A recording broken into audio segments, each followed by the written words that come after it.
మంది రైతులకు చేసినాం. ఇప్పటి వరకు రైతు భరోసా కింద 27,000 కోట్ల రూపాయలు రైతుల ఖాతాలో వేయడం జరిగింది. ఆడబిడ్డలకు ఈ రోజు 0 వడ్డీతో 60,000 కోట్ల రూపాయల బ్యాంకు లింకేజ్ ఇచ్చినాం. ఆడబిడ్డలకు 1000 ఆర్టీసీ బస్సుల యజమానులను చేసినాం. ఆడబిడ్డలకు మహాలక్ష్మి పథకం కింద 10,000 కోట్ల రూపాయలు ఉచిత బస్సు ప్రయాణానికి ఈ రోజు ప్రభుత్వం నిధులు చెల్లించింది. ఈ రకంగా చెప్పుకుంటూ వెళ్తే నిరుద్యోగ యువకులకు 67,716 ప్రభుత్వ ఉద్యోగాలు ఇచ్చినాం. రాబోయే రోజుల్లో మిగతా ఉద్యోగ ఖాళీలను కూడా భర్తీ చేస్తున్నాం. ఇవాళ ఆనాడు మీరు విధ్వంసం చేస్తే ఈనాడు కష్టపడి వికాసం వైపు ఈరోజు ప్రభుత్వాన్ని నడిపిస్తున్నాం. మీ అసూయ, మీ పగ, మీ ద్వేషం మా మీద చూపించండి, తెలంగాణ ప్రజల మీద కాదు.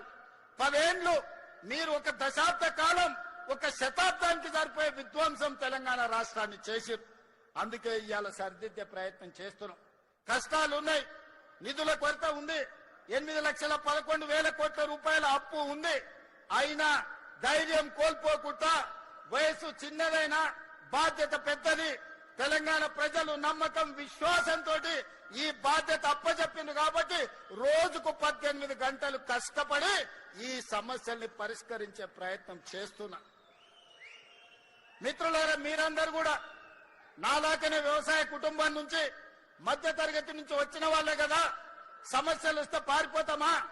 సమస్యలు చూసి ఆత్మహత్య చేసుకుంటామా? లేకపోతే నిలబడి కొట్లాడి సమస్యల్ని పరిష్కరించుకుంటామా? కొంత కష్టమైనా, కొంత నష్టమైనా, కొన్నిసార్లు ఆవేదన కలిగినా, బాధ కలిగినా ఈ సమస్యల్ని పరిష్కరించుకునే బాధ్యత మనది.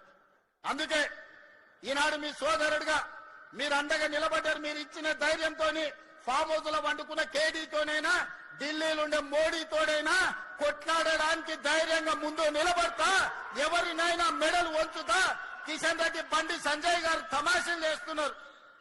శాతనైతే శాత కాకపోతే దీపో అని. అల్లా తప్పగా రాలే బండి సంజయ్, కిషన్ రెడ్డి గారు. తొక్కుకుంటూ వచ్చినాం, కార్యకర్తలు కష్టపడుతూ వచ్చినాం, కార్యకర్తలు ప్రజలు కోరుకుంటూ వచ్చినాం. 12 ఏళ్ళైంది మీ మోడీ. మేము పండించిన పంట కొనడా?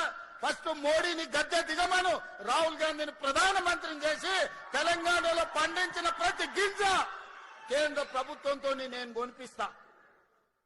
పాలమూరు రంగారెడ్డి ఎత్తిపోతల పథకాన్ని జాతీయ ప్రాజెక్టు చేపిస్తా. మెట్రో విస్తరణకు నిధులు తీసుకొస్తా. రీజనల్ రింగ్ రోడ్డుకు అవసరమైన నిధులు తీసుకొస్తా.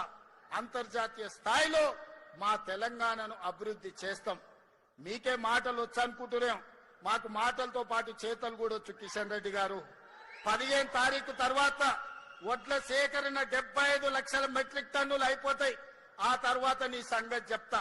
ఎట్లా కొనదో కేంద్ర ప్రభుత్వం, మొక్కలు ఎట్లా కొనరో, జొన్నలు ఎట్లా కొనరో, పొద్దు తిరుగుడు ఇత్తులు ఎట్లా కొనరో, మెట్రో రైలుకి ఎందుకు పైసలు ఇయ్యరో, రీజనల్ రింగ్ రోడ్డుకు ఎందుకు అనుమతి ఇవ్వరో, వరంగల్ ఎయిర్పోర్ట్ ఎట్లా రాదో, ఆదిలాబాద్ ఎయిర్పోర్ట్ ఎట్లా నిర్మించారో నీ సంగతి చెప్తా. పొలిమేర్లు కూడా దాటో కిషన్ రెడ్డి, నువ్వు అనుకుంటున్నావేమో.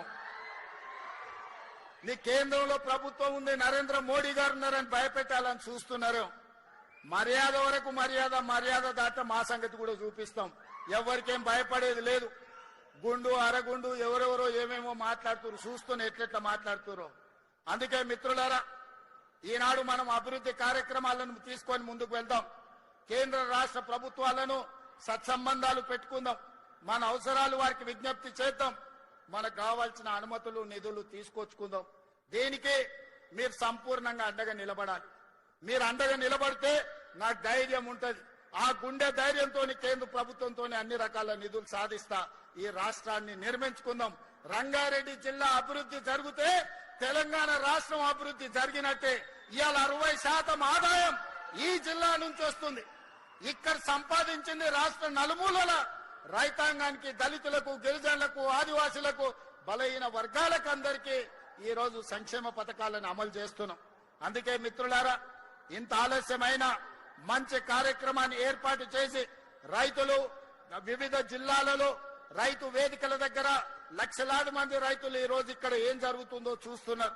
రాష్ట్ర నలుమూలలు ఉండే రైతాంగానికి నేను విజ్ఞప్తి చేస్తున్నా, ఒట్లు పండించుడు ఒక్కటే కాదు, కూరగాయలు పండించండి, పండ్లు పండించండి, పాలకూర పండించండి, కొత్తిమీర, మెద్దం కూర పండించండి. అద్భుతమైన మార్కెట్ కల్పిస్తాం, ఆదాయాన్ని పెంచుతాం, దండుగా అనుకున్న